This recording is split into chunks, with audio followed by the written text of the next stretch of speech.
Hello friends, how are you all? Welcome everybody to my YouTube channel, Nature at the Very Core of Science. I'm still continuing reading the story from the book Old Yeller. I'm so happy that you are just giving me time and patience to listen to my audio reading. And this is a very touchy story, and I'm sure that in our last episode, what happened, you guys were also very much anxious to know what happens next. So let's see what happens and how Mama is going to make Old Yeller well again. So this is chapter 12. For the next couple of weeks, Old Yeller and I had a rough time of it.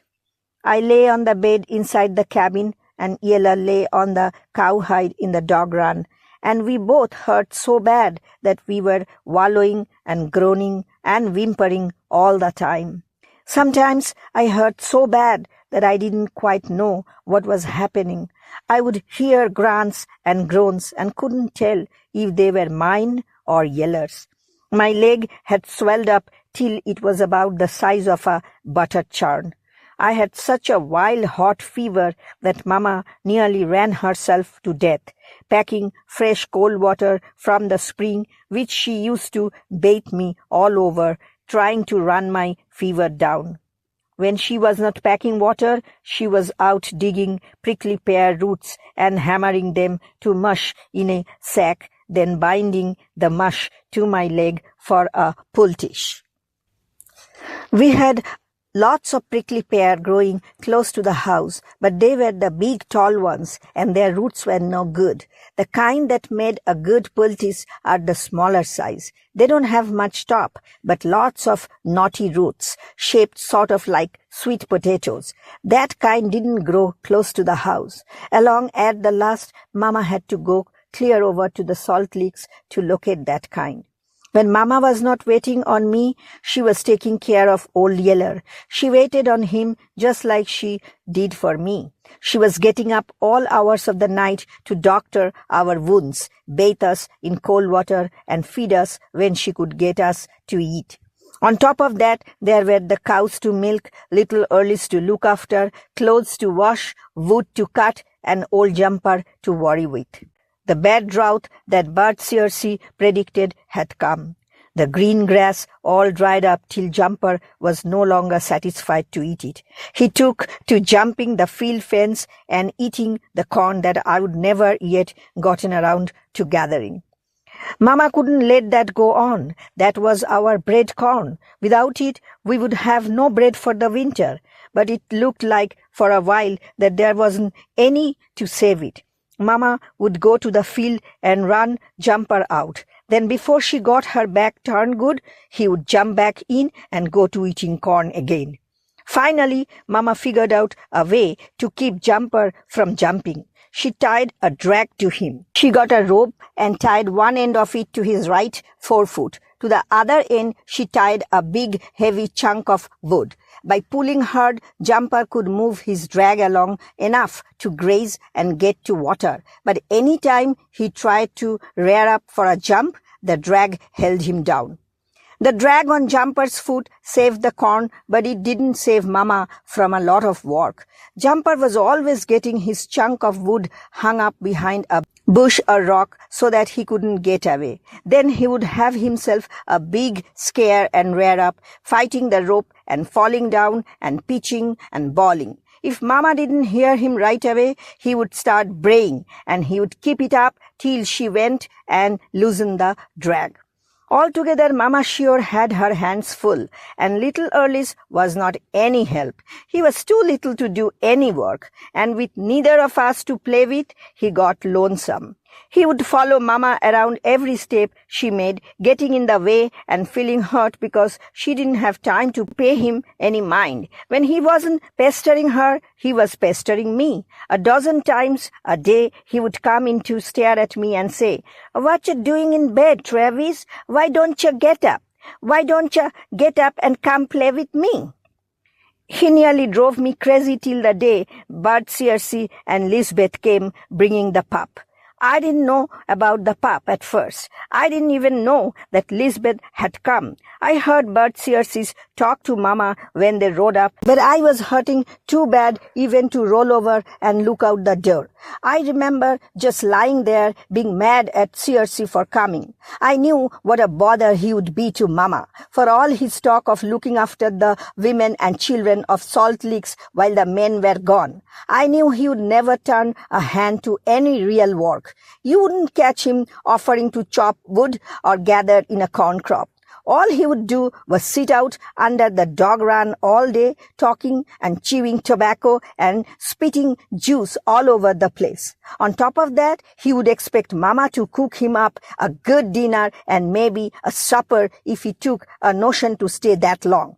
And Mama had 10 times too much to do, like it was. In a little bit, though, I heard a quiet step at the door. I looked up. It was Lisbeth. She stood with her hands behind her back, staring at me with her big, solemn eyes. "You hurting pretty bad?" she asked. I was hurting a plenty, but I wasn't admitting it to a girl. "I am doing all right," I said. "We didn't know you'd got cut, or we would have come sooner," she said. I didn't know what to say to that, so I didn't say anything. "Well, anyhow," she said, "I brung you a surprise."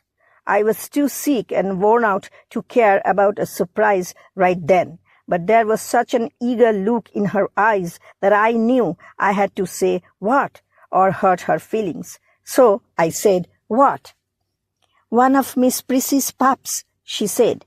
She brought her hands around from behind her back. In the right one, she held a dog pup about as big as a year-old possum. It was a dirty white in color and speckled all over with blue spots about the size of cow ticks. She held it by the slack hide at the back of its neck. It hung there, half asleep, sagging in its own loose hide like it was dead.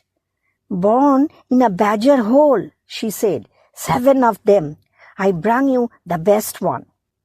I thought, if that funny-looking thing is the best one, Miss Prissy must have had a sorry litter of pups. But I didn't say so. I said, "He sure looks like a dandy." "He is," Lisbeth said. "See how I have been holding him all this time, and he hasn't said a word." I would heard that one all my life, that if a pup didn't holler when you held him up by the slack hide of his neck, he was sure to turn out to be a gritty one. I didn't think much of that sign. Papa always put more stock in what color was inside a pup's mouth. If the pup's mouth was black inside, Papa said that was the one to choose, and that's the way I felt about it. But right now, I didn't care if the pup's mouth was pea green on the inside. All I wanted was just to quit hurting.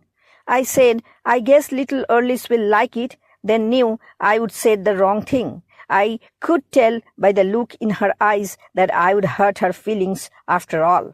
She didn't say anything. She just got real still and quiet and kept staring at me till I couldn't stand it and had to look away. Then she turned and went out of the cabin and gave the pup to little Earlies. It made me mad, her looking at me like that. What did she expect anyhow? Here I was laid up with a bad hog cut, hurting so bad I could hardly get my breath, and her expecting me to make a big to-do over a little old punning speckle pup. I had me a dog. Old Yeller was all cut up, worse than I was, but he was getting well. Mama had told me that. So what use did I have for a pup? Be all right for little Earlies to play with. Keep him occupied and out from underfoot. But when Old Yeller and I got well and took to the woods again, we wouldn't have time to wait around on a full pup, too little to follow. I lay there in bed, mad and fretful all day, thinking how silly it was for Lisbeth to expect me to want a pup when I already had me a full-grown dog. I lay there just waiting for a chance to tell her so too. Only she never did come back to give me a chance. She stayed outside and played with little Earlies and the pup till her grandpa finally wound up his talking and tobacco spitting and got ready to leave. Then I saw her and little Earlis come past the door, heading for where I could hear her grandpa saddling his horse. She looked in at me, then looked away, and suddenly I wasn't mad at her anymore. I felt sort of mean. I wished now I could think of the right thing to say about the pup, so I could call her back and tell her. I didn't want her to go off home with her feelings still hurt. But before I could think of anything, I heard her grandpa say to Mama, "Now, Mrs. Coates, you all are in a sort of bind here. With your man gone and that boy crippled up, I've been sitting out here all evening worrying about it. That's my responsibility, you know, seeing that everybody's taken care of while the men are gone. And I think now I have got a way figured. I will just leave our girl Lisbeth here to help you all out." Mama said in a surprised voice, "Why, Mr. Searcy? There is no need for that. It's mighty kind of you and all, but we will make out all right." "No, now, Mrs. Coates, you got too big a load to carry. All by yourself. My Lisbeth, she will be proud to help out." "But Mama argued, she is such a little girl, Mr. Searcy. She has probably never stayed away from home of a night." "She is little," Bert Searcy said, "but she is stout and willing. She is like me. When folks are in trouble, she will pitch right in and do her part. You just keep her here now. You will see what a big help she will be." Mama tried to argue some more, but Bert Searcy wouldn't listen. He just told Lisbeth to be a good girl and help Mama out like she was used to helping out at home. Then he mounted and rode on off.